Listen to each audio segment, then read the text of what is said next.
నీ జీవితంలో నీకు తెలియకుండానే అన్యాయముగా నీ కుటుంబమును, నీ కొడుకుని, నీ భవిష్యత్తుని, నీ ఉద్యోగాన్ని సమస్తని కోల్పోయావు కదా.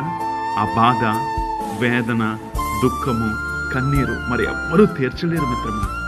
కానీ ఒక్కటి మాత్రం నిజం, తప్పనిసరిగా కొద్దిగా ఓపిక పట్టి నిరీక్షణ కలిగి ఉండగలిగితే ఒకరోజు మరలా తిరిగి సమస్తాన్ని పొందుకుంటావు.